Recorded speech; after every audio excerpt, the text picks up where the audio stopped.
team, man. That's Rocky Balboa right there. In 2021 is going to be the launch of ABM.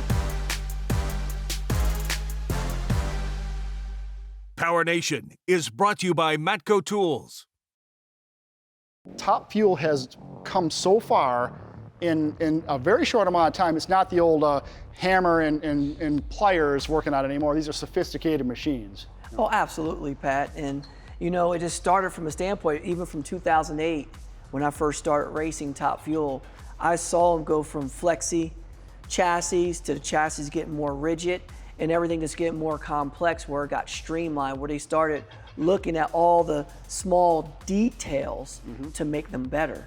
Now, you know, a lot of people won't get a very up close and personal tour of a Top Fuel car. So now that I got the car in here, we're gonna give people the opportunity to tell, hey, give us a tour top to bottom of what this thing is. So, well, the cool part is, Pat, you know, when we start with the front, where a lot of technologies come into, if you see behind here, you can see like the front wing actually has pucks now.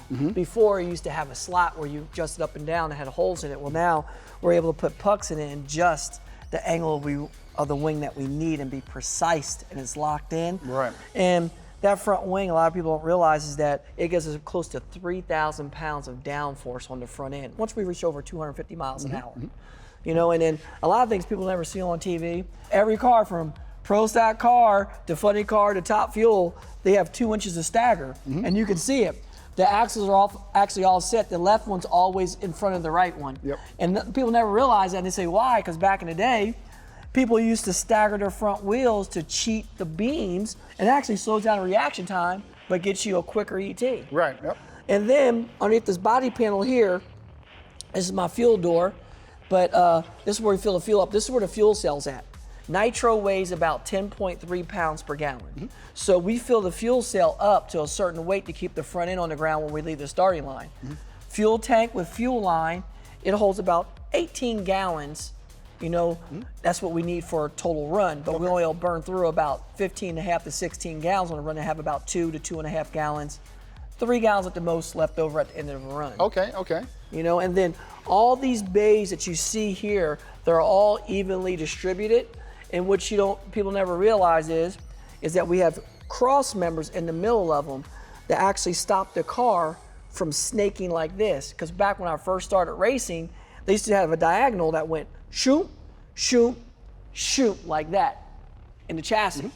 Well, the cars, when you hit bumps, they used to snake like this. The front end did. Then some people didn't have them in at all and said they want it looser so it can have more traction, so they think the car was flexing. Well, never let the car flex more. It just made the car do this more. And we found out that that was bad. And then over the years, our teams were one of the first ones to ever have it, that we actually put an X member in each bay, and it actually made the car stay stabilized, where it's more straight.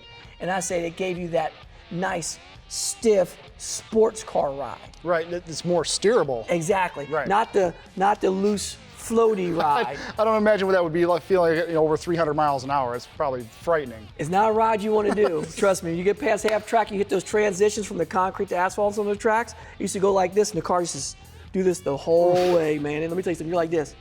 What should I do now? I'm like, just hold on. This is the way it's supposed to be. And you're just snaking along. And now it's more like straight and rigid, up, tracking straight and right. Nice, know? nice. And then this came into play at the end of 2012, and they call it a canopy, and it was actually invented by a guy named James Brindell from Hondo Boats that made the boats capsules. Oh, okay. I'm sure glad I had this bad boy put on in 2013 when my car blew up, because it stopped a lot of things from getting to me. Yeah. But it's pretty cool because look, it's on activators where it goes up. Look, it's like a back hood of a car.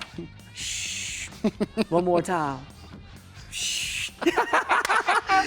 You gotta love that stuff. Yeah. But then when you come in here and you see actually in our driver compartment right here, you can see all of our data acquisition, like our raceback computer. That's our battery, our MSD grid. But this is where it really gets good at right here.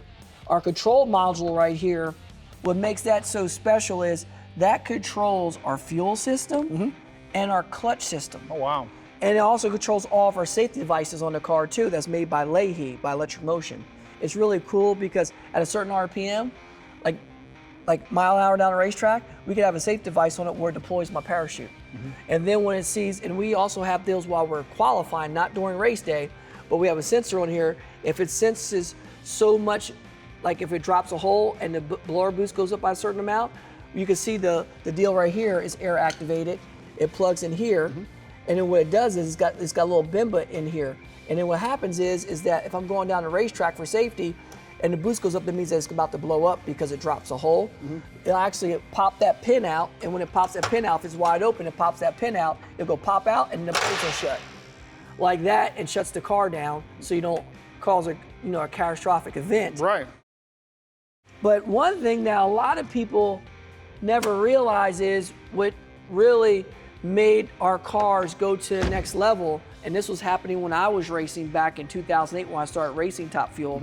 If you look at our blower snout here, you see how elongated it is, the line up here? Yeah. Well, look at the manifold, is what you call a setback manifold. Right. So you see the blower actually sits farther back.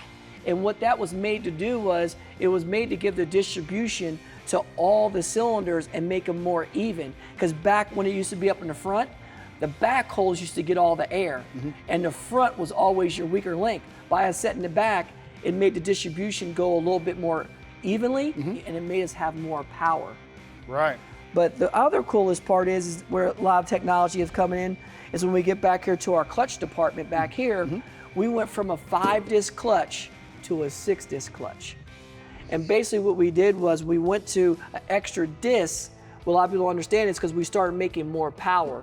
The blower started getting more efficient. We started making our whole cylinder head development, where we got the Pro Stock car valve job in the Top Fuel ranks.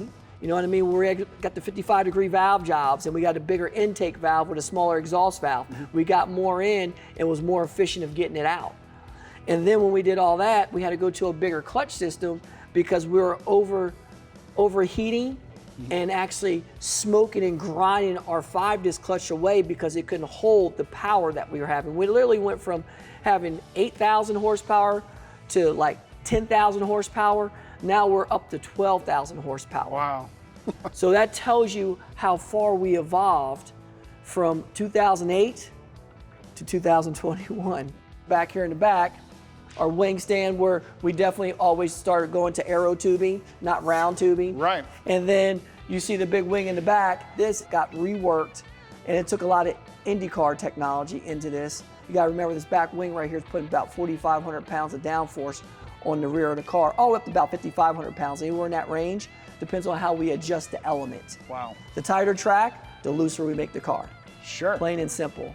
Man, well, that's spectacular. So what's your favorite part about all of this? My favorite part about everything is the way we're able to put it all together. And every round we have a chance to be number one. When you show up with a nitro car, you actually have the ability, if you get the combo right, to go from 16th to number one. It depends on if you got everything together. Yeah, and that's all team effort. And I'll tell you what, the guys that work on this, you know, I've been watching this thing firsthand with you driving for a long, long time, and it's always fascinating from my standpoint as, you know, pro stock to watch one of these. I find it's all the same, but it's completely different. You know what I'm saying? So absolutely, absolutely. And Pat, you know what the coolest part is? Before we hit it, I always like to show this part of it right here, especially what people never get to see. If I open these butterflies up this much like that, that's the burnout. That's unbelievable. You know, you are a huge inspiration to all of the distributors and things like that, but that goes the other way. They inspire you as well. Oh, absolutely. And as you know, the distributors have driven me to where I'm at today. I saw so many distributors that came from humble beginnings, whether a mechanic, they worked here. Same way I started in the sport. I started working on race vehicles to driving them. And now I'm going from driving, and I'm actually going to own my own business too now, where in 2021 is going to be the launch of ABM, which is AB Motorsports. Ooh, that's awesome. And the coolest part is that Matco's been behind it all the way, but the ones that have pushed me the most is my family of distributors. They say, AB, we own our own business, why don't you? And I'm like, And it dawned on me, but the thing about it is, now I know what they feel like when they take that plunge. They're excited, but they're nervous. They're nervous. No, I they're bet, nervous, yeah. and I'm nervous, but I'm really excited for the opportunity that I'm going to get to be able to open up doors for other people to actually start maybe their dream. Thank you very much for just explaining things to me and explaining things to people that have never seen one of these before. So Anytime, my pleasure, and thank you for always for just having me on.